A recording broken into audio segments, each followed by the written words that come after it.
شما بینندگان عزیز هستیم و امیدواریم که فرصت همراهی با کامنت این هفته رو داشته باشید. من هم سلام عرض میکنم و امیدوارم کامنت هایی که در مورد خبرهایی که مطرح میشه در این برنامه میدیم مورد قبولتون واقع بشه. بسیار خوب. اولین خبری که میخوایم مطرح کنیم شما کامنت قابل قبول بدید، خبر رفتن پزشکیان به جمع دانشجوهاست. دو استارت رد شدی. چرا؟ کدوم دانشجو؟ از دانشجویی تو اون جلسه نبود.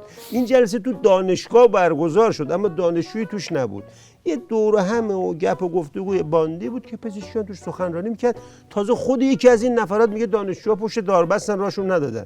ما به خاطر اینکه تریبون نداشتن، نگاه برگردید ببین چند درصد اینجا دانشجو هستن. ما جلوی در همون جایی که حصار کشیده شده، همون جایی که داربست زده شده، کل دانشگاه قرق شده، جلوی در همین الانی که ما داریم با هم صحبت کنیم یک تریبون دانشجویی برپاه و دانشجو اونجا دارن صدا رو میشنون و پر از دانشجو. آها، این همون دانشجوییه که پزشکیان بهش تریبون داد؟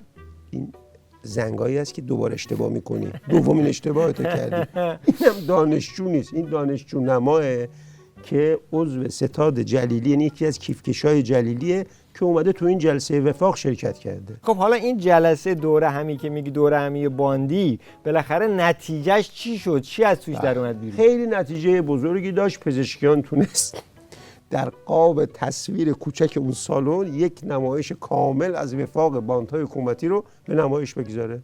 ببینیم با بشینید بذارید حرف بزنم، جلسه هم نزن. اجازه بده، اینجا که قرار نبود ما حرف بزنید. شمایی که نمیتونی نظم رو مراعات کنی، یعنی ما هنوز به این فهم و آگاهی نرسیدیم که در چارچوب یه برنامه مراعات کنیم. شما وقت خودتو باید بشینی. لطفاً بشین الان. لطفاً بشین، من حرفمو بزنم بعد. میخوای جلسه رو به هم بزنی من برم شما حرف بزن؟ بابا اینجا قرار نبوده، قرار افتتاحه.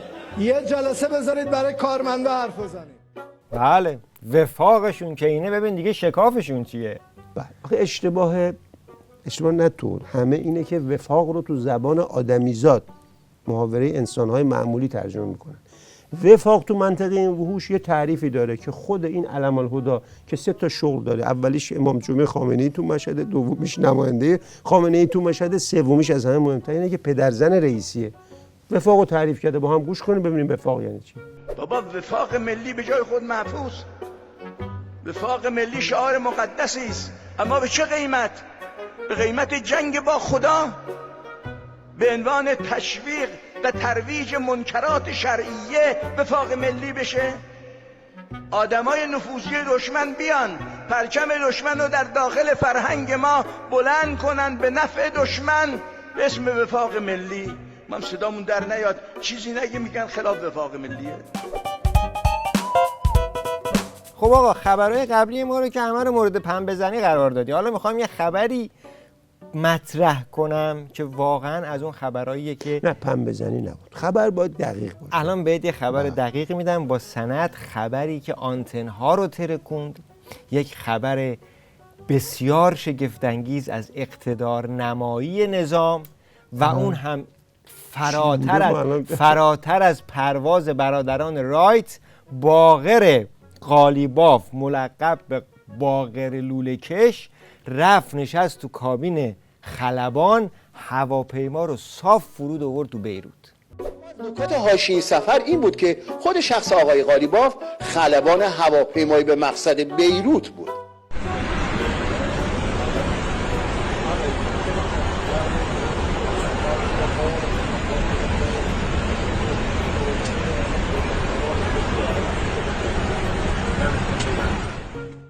بیا ببین اون داستان اون 2 نفر شنیدی؟ گفت یه بار گفتی قبول کردم، 2 بار گفتی شک کردم، 3مین بار گفتی یقین کردم که غیر حقیقی واقعیه.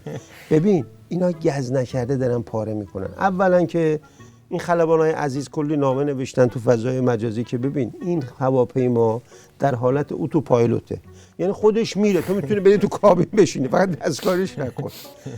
بعدم این یارو قالیباف، همون محمد باقر لوله‌کش، یه تیم زبده خلبان گذاشتن تو کابین که یه موقع دستکاری نکنه، کلید میدونه بزنه هواپیما تو اون اتوپایلوت هم سقوط کنه. راست میگه، دستشون رفته کلهشون از اون پشت دوربین میاد. 3-4 نفر دیدی حواسشون از این خرابکاری نکنه. بعدش هم یه تیم دو فیلم بردار برده که این حاج باج بودن اینو دکمه بازی کردن اینو بگیرن. آخرش هم مثل سر آذری فکر میکنه که داره ماشین پارک میکنه، کلهش میاره که دوچرخه از بغل نیاد بزنه. یعنی این تا حالا تو عمرش یه بارم باند هواپیما نرفته از اون شیشه ببینه. ولی حالا بالاخره خواهشاً دیگه از این خلبانی این سرکرده نیرو هوایی سپاه بوده دیگه بابا. خب اگه قرار باشه هر کی سر کرده باشه، خب رئیسی هم رئیس جمهور میگه نمیشه خلبان بشه قالیباف. اگر من خودم به چشم خودم ببینم قالیباف تو یک کابین تنهایی هواپیما رو بتونه 2 متر راه ببره نه فرود بیاره، یه جهش ژنتیکی تو نسل میمون هست. یعنی باید بررسی کرد که چطوری یه حیوان تونسته به این.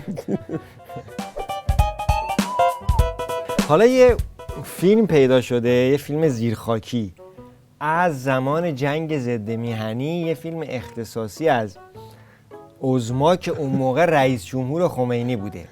این کلیپ یه جورایی بار آموزشی داره، یعنی اگه نگاه کنی برای بسیجی‌ها، برای پاسدارا تو این وضعیت یه جورایی آموزش متد جیمفنگ به شیوه عظما. خیلی الان لازمه.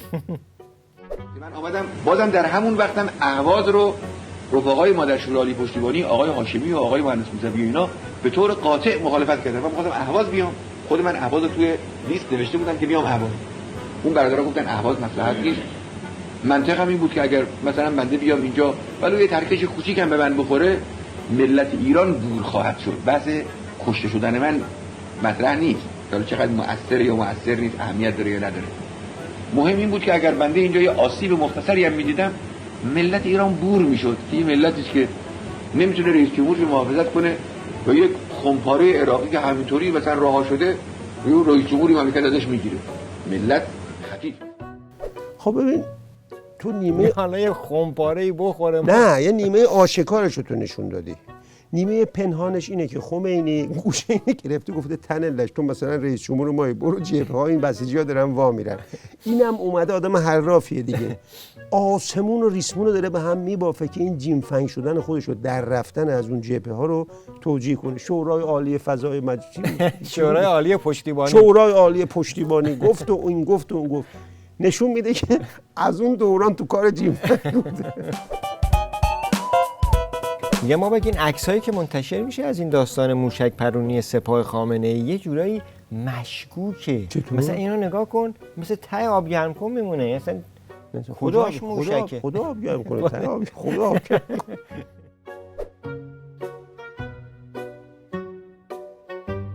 ببین این تو خیلی باز اینجا دیگه سیاه نمایی کرد.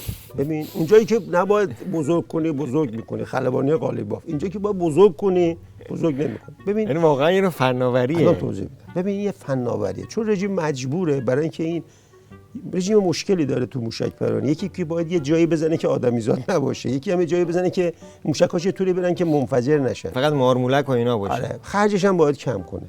برای همین اومدن یه فناوری درست کردن که ما به جای اون خرج از بدنه که بیفته رو سر کله مردم تلفات بگیرن.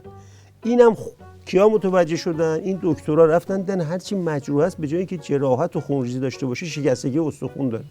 بعد رفتن این موشک‌های آبگرم کنی رو پیدا کردن، فهمیدن علت اینه. این تاکتیک جدید دانش بنیان سپاه حاجی زاده خودش مستقیما تو این فناوری دست داشته. بله، حالا که تا اینجا اومدیم پس یه نمونه از این پرتابه ها رو هم ببینیم با هم. موشک نقطه زن.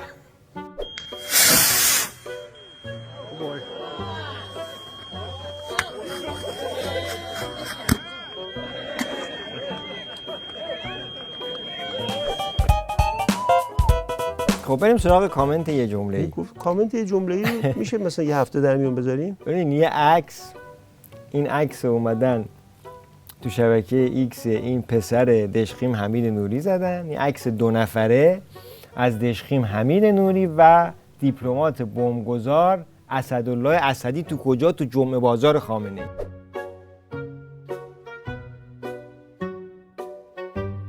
گفتی پسر نوری دیگه. آره من هر موقع این پسر نوری رو میبینم، خارج از اون یه جمله هست، هر موقع این پسر نوری رو یاد اون ضرورالمثل گرگزاده گرگ شود میشه. خیلی مصداق عینی این ضرورالمثله. اما سر این عکس یه جمله رو از اینجا تا ببینید. این دوتا الان میگن چه غلطی کردیم اومدیم برگشتیم ایران تحت حاکمیت خامنه‌ای آخوندا.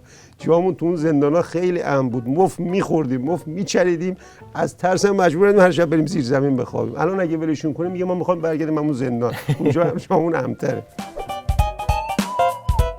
بینندگان عزیز، از اینکه این هفته با ما همراه بودید از شما ممنونیم و تا دیدار بعد شما رو به خدای بزرگ میسپاریم. امیدواریم که تونسته باشیم کامنت های قابل قبولی داده باشیم. بله. شاد و سرفراز باشیم. امیدواریم. خدا نگهدار. کامنت